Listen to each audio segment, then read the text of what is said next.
మెదక్ జిల్లా సిద్దిపేట ఇందిరానగర్లో కాలనీ వాసులంతా ఓ దొంగకు దేహశుద్ధి చేశారు. వివరాల్లోకి వెళితే ఇదే కాలనీలో రాజు అనే యువకుడు ఫోటో స్టూడియో రన్ చేసుకుంటున్నాడు. ఆ స్టూడియోలో భవనం మరమ్మతులు జరుగుతున్నాయి. ఇంట్లో సామాన్లన్నీ చిందరవందరగా పడి ఉన్నాయి. ఇది సిద్దిపేట పోచమ్మగుడి కాలనీకి చెందిన యూసుఫ్ అనే దొంగ గమనించాడు. ఎవరూ లేని సమయంలో 15,000 విలువ చేసే ట్యాబ్ను తీసుకుని పారిపోయే ప్రయత్నం చేశాడు. దీన్ని గమనించిన స్థానికులు ఇంటి యజమాని దొంగను పట్టుకుని చెట్టుకు కట్టేసి చితకబాదారు. తరువాత పోలీసులకు సమాచారం అందించారు.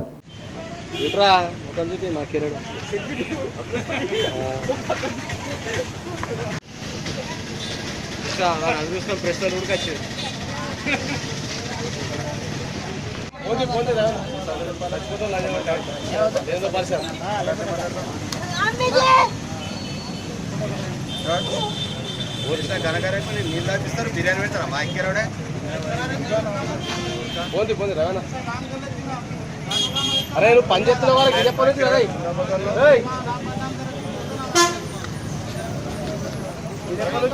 పని చేస్తున్న వాళ్ళు ఇంతకుముందు అలా వేసుకోవడం కూడా ఉంటుండే కదా.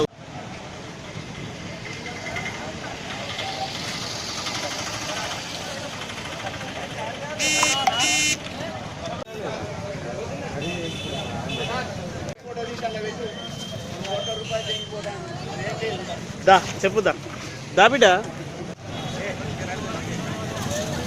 కన్స్ట్రక్షన్ అవుతుంది. ఇంట్లో ఒక లేబర్ పని చేస్తుండు.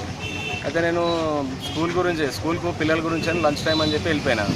వచ్చేసరికి నేను మళ్ళీ బెడ్రూమ్లోకి వెళ్ళి ట్యాబ్ చూసేసరికి ట్యాబ్ లేదు. మన వర్కర్ని అడిగిన ఏమైందా ఇక్కడ ట్యాబ్ లేదు, ట్యాబ్ ఉండే అంటే లేదన్నా ఒక ఆయన వచ్చిండు లోపలికి వచ్చి తీసుకెళ్ళిండు. మరి మీ ఫ్రెండ్ అనుకున్నాను నేను, మీ దోస్తులు వస్తారు కదా, కొత్త ఇల్లు పని కదా, ఎవరెవరు మీ దోస్తులు వస్తారు కదా అని చెప్పి నేను అనుకున్నాను. నేను చూస్తే గుర్తుపడితేనే ఇప్పుడే వెళ్ళి ఇట్లా రోడ్ పంటి చూద్దాం పా అని మళ్ళీ బండి మీద ఇద్దరం వెళ్ళాము. మా లేబరు నేను వెళ్తే కొంచెం దూరంలో దొరికిండు. జేబులో చూస్తే ట్యాబ్ వెళ్ళింది.